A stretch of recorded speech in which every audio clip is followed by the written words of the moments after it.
Hello friends, let's take a look at the structure of our digital abacus. At the very top in the center, you will see the display box where we show you the next number you need to add or subtract. In this particular problem, we will start with the number 1. So let's go ahead and put it up on the abacus.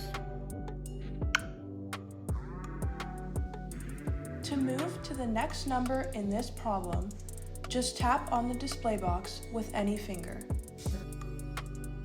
If you are using the desktop version, you will instead use the next button located on the reckoning bar.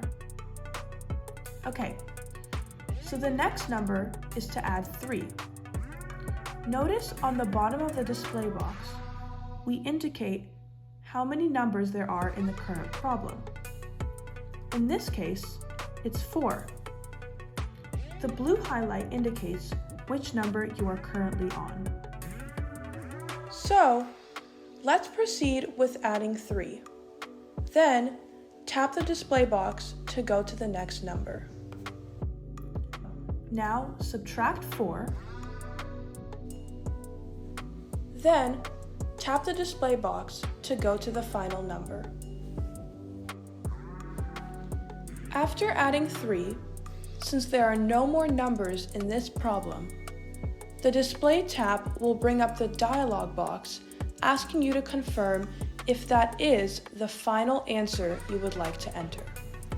In this case, it is 3, so I would click Enter Answer bottom to move on to the next problem. If you feel like you might have made a mistake or would like to redo the problem, just click on Cancel. The only other thing I would like to mention is that circular progress bar in the right top corner.